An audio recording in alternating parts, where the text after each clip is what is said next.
1월 12일 화요일 새벽 예배를 영상으로 드리겠습니다. 주님께서 가르치신 기도를 드리겠습니다. 하늘에 계신 우리 아버지, 아버지의 이름을 거룩하게 하시며 아버지의 나라가 오게 하시며 아버지의 뜻이 하늘에서와 같이 땅에서도 이루어지게 하소서. 오늘 우리에게 일용할 양식을 주시고 우리가 우리에게 잘못한 사람을 용서하여 준 것 같이 우리 죄를 용서해 주시고 우리를 시험에 빠지지 않게 하시고 악에서 구하소서. 나라와 권능과 영광이 영원히 아버지의 것입니다. 아멘. 다 같이 찬송 516장을 부르시겠습니다.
성경 말씀은 마태복음 1장 1절에서 17절까지 말씀입니다. 같이 읽겠습니다. 아브라함과 다윗의 자손 예수 그리스도의 계보라. 아브라함이 이삭을 낳고 이삭은 야곱을 낳고 야곱은 유다와 그의 형제들을 낳고 유다는 다말에게서 베레스와 세라를 낳고 베레스는 헤스론을 낳고 헤스론은 람을 낳고 람은 아비나답을 낳고 아비나답은 나손을 낳고 나손은 살몬을 낳고 살몬은 라합에게서 보아스를 낳고 보아스는 루색에서 오벳을 낳고 오벳은 이새를 낳고 이새는 다윗 왕을 낳으니라. 다윗은 우리아의 아내에게서 솔로몬을 낳고 솔로몬은 르호보암을 낳고 르호보암은 아비야를 낳고 아비야는 아사를 낳고 아사는 여호사밧을 낳고 여호사밧은 요람을 낳고 요람은 우시아를 낳고 우시아는 요담을 낳고 요담은 아하스를 낳고 아하스는 히스기야를 낳고 히스기야는 므낫세를 낳고 므낫세는 아몬을 낳고 아몬은 요시아를 낳고 바벨론으로 사로잡혀 갈 때에 요시아는 여고냐와 그의 형제들을 낳으니라. 바벨론으로 사로잡혀간 후에 여고냐는 스알디엘을 낳고 스알디엘은 수룹바벨을 낳고 수룹바벨은 아비웃을 낳고 아비웃은 엘리야김을 낳고 엘리야김은 아소를 낳고 아소르는 사독을 낳고 사독은 아킴을 낳고 아킴은 엘리웃을 낳고 엘리웃은 엘리아사를 낳고 엘리아사는 mat단을 낳고 mat단은 야곱을 낳고 야곱은 마리아의 남편 요셉을 낳았으니 마리아에게서 그리스도라 칭하는 예수가 나시니라. 그런즉 모든 대수가 아브라함으로부터 다윗까지 14대요 다윗부터 바벨론으로 사로잡혀갈 때까지 14대요 바벨론으로 사로잡혀간 후부터 그리스도까지 14대더라. 아멘. 오늘 설교의 제목은 복음의 실체 예수 그리스도입니다. 오늘 본문을 잘 보시면 예수 그리스도의 족보가 나와 있습니다. 일반적으로 족보는 동족의 세계를 보여주는 역사라고 할 수가 있죠. 이 족보를 통해서 우리는 우리의 근원을 알 수가 있습니다. 우리의 조상님이 어떠한 분인지를 알 수가 있는 것이죠. 오늘 본문은 신약 성경 마태복음의 첫 시작 부분이라고 할 수가 있습니다. 이 첫 시작 부분에 예수 그리스도의 계보가 나타나 보이고 있는 것이죠. 이 계보를 잘 보시면 아브라함에서부터 다윗까지 14대, 그리고 다윗에서부터 바벨론 포로기까지 14대, 그리고 바벨론 포로기부터 예수 그리스도까지 14대가 나와 있습니다. 자, 여기서 다윗이라는 히브리어의 철자의 숫자의 합이 14입니다. 예를 들면 영어의 알파벳 A가 1이라고 한다면은 이 다윗의 이 히브리어가 세 단어로 나와 있는데 이 세 단어의 합이 4, 6, 4 해가지고 14이라고 할 수가 있는데요. 이러한 뜻은 예수님께서 다윗의 혈통에 의해서 이 땅 가운데 오신 구세주 메시아다라고 하는 것을 보여주고 있는 것입니다. 자, 먼저 메시아이신 예수님께서는 우리에게 생명을 주시기 위해서 이 땅 가운데 오셨습니다. 아브라함과 다윗의 자손이신 예수님께서 우리에게 새로운 창조, 재창조를 바라주시고 우리에게 생명을 주시기 위해서 이 땅 가운데 오신 것을 알 수가 있는 것이죠. 고린도전서 15장 45절에는 첫사람 아담은 생명이 되었지만은 둘째 아담은 살려주는 영이 되셨다라는 말씀이 나와 있습니다. 다시 말해서 둘째 아담으로 오신 예수님께서는 우리에게 생명을 주시기 위해서 이 땅 가운데 오신 분명한 목적이 있었다라고 하는 것을 말씀해 주고 있는 것이죠. 창세기 5장을 보면 아담의 족보가 나와 있습니다. 내용을 잘 보시면 창세기 5장에 이러한 문구가 나와 있습니다. 죽었더라, 낳고 죽었더라, 이런 문구가 나와 있죠. 이 구절이 무려 8번이나 나와 있습니다. 처음부터 하나님께서는 인간을 창조하실 때에 사람이 죽게 될 것을 바라는 마음을 가지고 창조하지 않으셨습니다. 그런데 인간이 에덴 동산에서 선악과를 따 먹음으로 말미암아 이 죄가 들어오게 되어서 결국에는 죽게 되는 것을 볼 수가 있는데요. 그래서 이 아담의 족보에는 죽었더라라는 이 말씀이 나와 있는 것입니다. 그런데 오늘 본문에 보시면은 예수님의 이 족보에는 죽었더라라는 말씀이 나와 있지 않습니다. 오히려 낳고 낳았다라는 말씀이 나와 있는 것이죠. 그렇습니다. 첫사람 아담은 우리에게 죽음을 주었지만은 둘째 아담으로 오신 예수님께서는 우리에게 생명을 주신 분명한 목적을 가지고 이 땅 가운데 오셨다라고 하는 것을 알 수가 있습니다. 무엇보다 인류의 모든 죄를 짊어지신 예수님께서, 어린 양 예수님께서는 자신의 목숨을 십자가에서 다 내어주셨습니다. 그 놀라운 은혜로 말미암아 우리는 영원한 생명을 얻을 수가 있었습니다. 예수님의 대속하심은 죽음에 대한 종교를 나타내 보이고 있습니다. 이것은 새로운 생명을 주시기 위한 태동에 대한 움직임이라고 할 수가 있는 것이죠. 본문에 낳고라는 이 단어는 무려 39번이나 나와 있습니다. 우리는 원래 다 죽을 수밖에 없는 영혼들이었지만은 놀라우신 주님의 은혜로 말미암아 우리는 새로운 생명을 얻게 되었고 이제 예수님의 이 족보에 들어갈 수 있게 되었다는 사실이죠. 영적으로 죽어있는 영혼이었지만 주님의 놀라우신 생명력을 통해서 우리는 이 생명을 가지고 이제 살아갈 수 있는 존재가 되었고, 이제 우리에게 있어서 사명이 생겼다는 것입니다. 소명이 있게 되었다는 사실이죠. 이 사명은 무엇입니까? 우리가 죽어있는 영혼들에게 이 생명을 전해줄 수 있는 그런 사명이 있다는 것을 잊지 말아야 할 것입니다. 앞서 14대가 3번 반복되었다는 것은 예수님께서 다윗의 자손으로 메시아로 오셨다라고 하는 것을 말씀을 드렸습니다. 그러면 본문 1절에 나와 있는 아브라함의 자손으로부터 오신 그 내용은 어떠한 뜻이겠습니까? 자, 본문 1절 말씀을 같이 읽겠습니다. 아브라함과 다윗의 자손 예수 그리스도의 계보라. 아멘. 이 마태복음은 1차적으로 유대인들을 대상으로 쓴 것이 맞습니다. 왜냐하면 유대인들의 믿음의 조상은 아브라함으로 여겼고 그렇게 믿어왔었습니다. 그러나 단순히 이 마태복음은 유대인들을 대상으로 쓰인 복음서가 아니죠. 먼저 하나님께서는 이방 땅 갈대아 우르에서 하나님을 알지도 못하고 하나님을 믿지 않았던 아브라함을 불러내셨습니다. 그리고 그에게 약속을 해주셨는데요. 이러한 약속을 해주셨습니다. 창세기 12장 2절과 3절 말씀을 함께 읽겠습니다. 내가 너로 큰 민족을 이루고 내게 복을 주어 내 이름을 창대하게 하리니 너는 복이 될지라. 너를 축복하는 자에게는 내가 복을 내리고 너를 저주하는 자에게는 내가 저주하리니 땅의 모든 족속이 너로 말미암아 복을 얻을 것이라 하신지라. 아멘. 하나님께서는 이 아브라함에게 복을 주시겠다라고 약속을 해주셨습니다. 그리고 아브라함이 복의 근원이 될 것을 말씀해 주셨습니다. 그런데 이 약속은 당대에 이루어지지 않았습니다. 그렇다면 이 약속이 언제 이루어지게 되었습니까? 예수님께서 이 땅 가운데 오실 때에 이 약속이 성취되는 것을 볼 수가 있습니다. 그렇다면 하나님께서 약속하신 이 복이 무엇이겠습니까? 성경에서 말하는 이 복이 무엇일까요? 우리가 생각하는 복은 장수의 복, 그리고 자녀의 복, 물질의 복, 여러 가지 명예의 복, 이런 것들을 얘기합니다. 이것도 복이 맞긴 맞습니다. 그런데 성경에서 말하는 복, 이 복의 원천적인 뜻은 무엇이냐면 다른 의미가 있다는 것이죠. 이 복에 대한 내용을 함께 말씀을 통해서 보도록 하겠습니다. 갈라디아서 3장 6절에서 9절 말씀을 보겠습니다. 아브라함이 하나님을 믿음에 그것을 그에게 의로 정하셨다 함과 같으니라.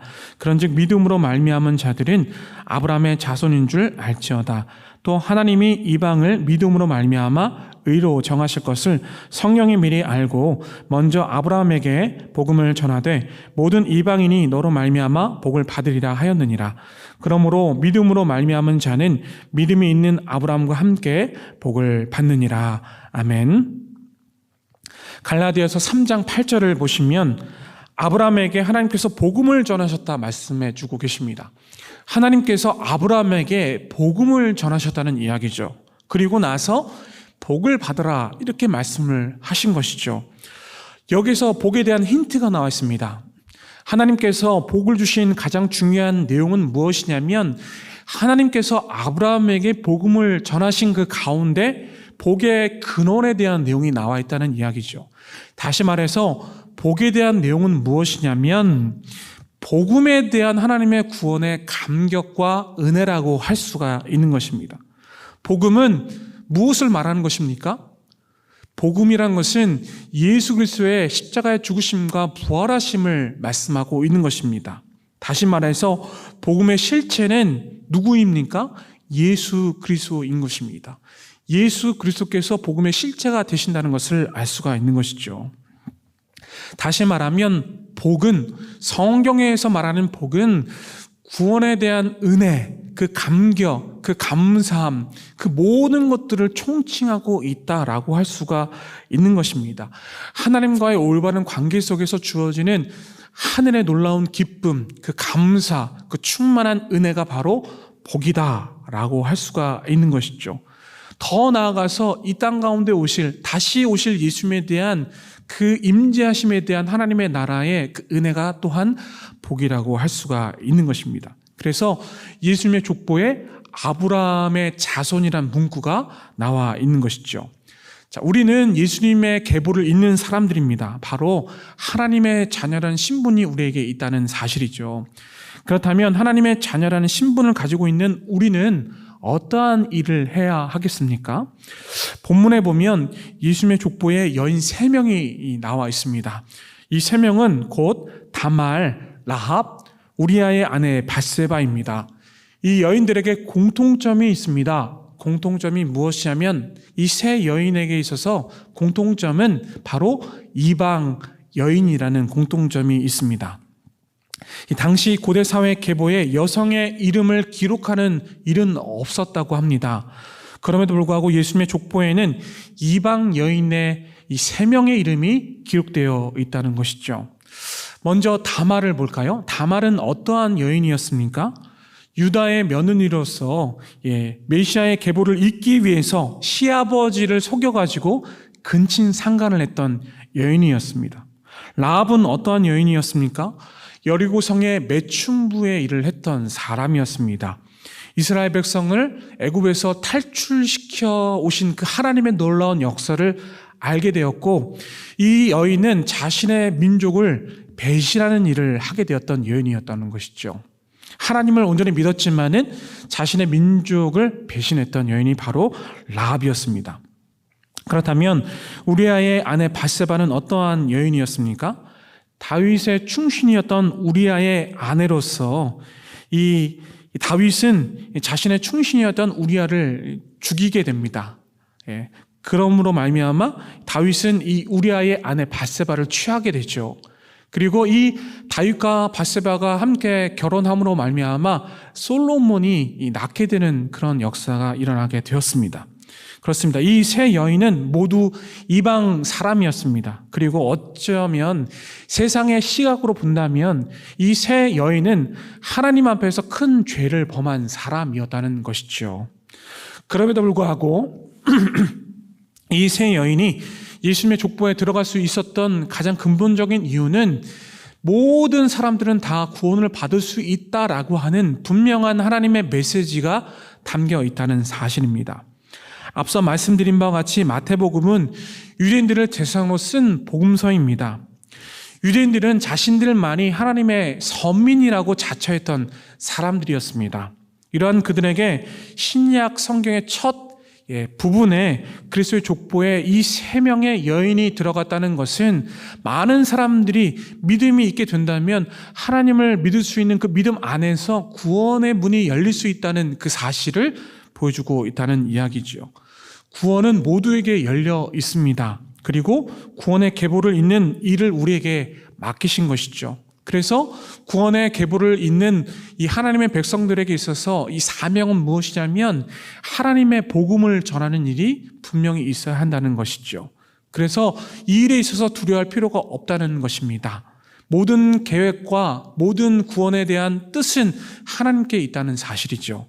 자, 마태복음 1장 16절 말씀을 함께 읽겠습니다. 야곱은 마리아의 남편 요셉을 낳았으니 마리아에게서 그리스도라 칭하는 예수가 나시니라. 아멘. 앞선 말씀에 낳고라는 단어는 다 능동되었습니다. 능동태. 능동적으로 낳았다. 이런 말씀의 어구가 있었다는 것이죠. 자, 그런데 오늘 본문 마태복음 1장 16절에 보면 예수님께서 나시니라 이렇게 말씀이 나와 있는데요. 능동태가 아니라 수동태라는 것이죠. 하나님의 계획과 하나님의 뜻 가운데서 예수님께서 낳으셨다라는 이 말씀을 통해서 우리가 알 수 있는 것은 무엇이냐면 우리가 낳았다라는 이 능동태를 통해서 우리가 하나님의 말씀을 전하는 우리의 능동적인 사역이 있지만 예수님으로 말미암아 우리가 한 영혼이 구원함을 받는 것은 수동태, 다시 말해 하나님의 구원의 계획과 뜻 안에서 수동적으로 하나님의 은혜 안에서 이 구원의 문이 열릴 수 있다라고 하는 것을 우리에게 말씀해 주고 있다는 것이죠. 다시 말하면 우리는 이 복음의 사역, 이 복의 사역을 우리가 능동적으로 열심히 하면 되는 것입니다. 그리고 하나님의 구원의 문이 열릴 수 있는 것은 하나님께서 하나님의 모든 주권 안에서 열릴 수 있기 때문에 우리는 열심히 복음을 전하는 일에만 치중한다면 된다는 이야기인 것입니다. 모든 구원의 문은 주님 안에, 하나님의 주권 안에 있기 때문에 우리는 열심히 복음을 전하는 일에만 열심을 낸다는 것을 우리는 잊지 말아야 한다는 이야기죠. 더 나아가 우리는 복의 근원으로서 하나님의 백성의 신분에 답게 살아가는 것이 중요하다라는 것을 우리에게 말씀해 주고 있는 것입니다. 오늘 우리는 마태복음 첫 장에서 그리스도의 족보를 살펴보았습니다. 그리스도의 족보라 하면 우리의 근원을 보여주고 있는 것이죠. 다시 말해서 하나님의 자녀로서 예수 그리스도의 제자로서 살아가는 것이 중요하다라는 것을 말씀해 주고 있는 것입니다. 그리고 우리는 복을 받고 복음의 실체이신 예수 그리스도의 그 복음을 전하는 그 일을 하는 것이 우리에게 있어서 사명이자 소명이라는 것을 우리가 잊지 말아야 한다는 것을 우리에게 말씀해 주고 있는 것입니다. 이 사실을 잊지 마시고 날마다 주님과 함께 동행하면서 하나님의 나라를 온전히 바라보며 그 소명, 그 사명을 온전히 이뤄내는 저희 모두가 될 수 있기를 간절히 소원합니다. 기도하겠습니다. 살아계신 주님 감사합니다. 오늘 그리스도의 족보를 통하여 우리의 신분이 얼마나 귀하고 소중한지를 알게 되었습니다. 주님, 우리에게 주어진 복음의 사역을 온전히 감당할 수 있도록 도와주시옵소서. 주님만을 온전히 바라보기를 원하옵나이다. 예수 그리스도의 이름으로 기도하옵나이다. 아멘. 주여 3번 외치시고 함께 기도하겠습니다. 주여, 주여, 주여.